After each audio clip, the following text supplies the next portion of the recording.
अस्सलामुअलैकुम भाई। ਅਸੀਂ ਦੋਵੇਂ ਲੋਹੇ ਦੀ ਫੈਕਟਰੀ 'ਚ ਕੰਮ ਕਰਨੇ ਆ। 3 ਬੇਟੀਆਂ ਨੇ, ਮੇਰਾ ਬੇਟਾ ਕੋਈ ਨਹੀਂ ਗਾ। ਦੋਵੇਂ ਬੱਚੀਆਂ ਮੇਰੀ ਜਿਹੜੀ ਨਾ ਆਪਣਾ 2 ਸ਼ਾਦੀ ਦੇ ਲਾਇਕ ਹੈਗੀਆਂ। ਵੱਡੀ ਬੇਟੀ ਦੇ ਦਿਨ ਪਏ ਸਨ ਤੇ ਨਾਲ ਹੀ ਛੋਟੀ ਦੇ ਸਸੁਰਾਲ ਵਾਲੇ ਆ ਕੇ ਤੁਸੀਂ ਆਪਣੇ ਜਣਾ ਇਹਨੂੰ ਨਾਲ ਹੀ ਟੋਰੋ।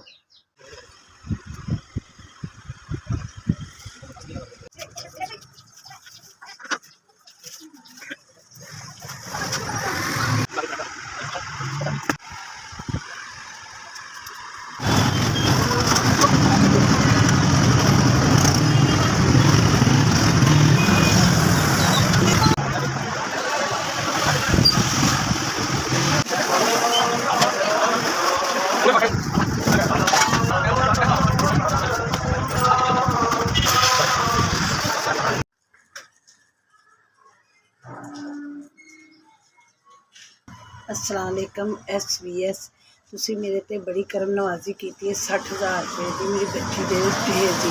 ਇੰਨੀਆਂ ਚੀਜ਼ਾਂ ਨੇ ਕਿ ਮੈਂ ਗਿਣਵਾ ਵੀ ਨਹੀਂ ਸਕਦੀ। ਬੜੀ ਮਿਹਰਬਾਨੀ। ਅੱਲਾਹ ਪਾਕ ਤੁਹਾਨੂੰ ਜ਼ਿਆਦਾ ਦੇਵੇ, ਢੇਰ ਸਾਰਾ ਦੇਵੇ, ਮਗਦੇ ਦਰਿਆ ਵਗੈਰਾ ਦੇਵੇ। ਮੇਰੇ ਕੋਲ ਦੁਆਵਾਂ ਤੋਂ ਇਲਾਵਾ ਭਾਈ ਹੋਰ ਕੁਝ ਵੀ ਨਹੀਂ। SVS, ਤੁਸੀਂ ਮੇਰੇ ਬੜੇ ਮੁਸ਼ਕਿਲਾਤ ਹਾਲਾਤਾਂ ਦੇ ਵਿੱਚ ਮੇਰਾ ਸਾਥ ਦਿੱਤਾ। 60,000 ਰੁਪਈਆ ਮੈਂ ਖੁਦ ਜਾ ਕੇ ਸਾਰਾ ਸਮਾਨ ਲੈ ਕੇ ਆਈ ਹਾਂ।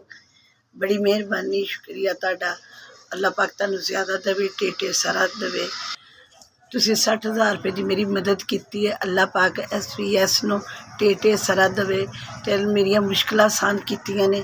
ਅੱਲਾਹ ਪਾਕ ਤੁਹਾਨੂੰ ਤਰੱਕੀਆਂ ਦੇਵੇ, ਆਬਾਦ ਰਹੋ ਅਤੇ ਅੱਲਾਹ ਪਾਕ ਤੁਹਾਨੂੰ ਜ਼ਿਆਦਾ ਦੇਵੇ, ਕਿਸੇ ਚੀਜ਼ ਦੀ ਥੋੜ੍ਹ ਨਾ ਆਵੇ। ਤੁਸੀਂ 60,000 ਰੁਪਏ ਦਾ ਸਮਾਨ ਲੈ ਕੇ ਦਿੱਤਾ ਹੈ, ਬੜੀ ਮਿਹਰਬਾਨੀ।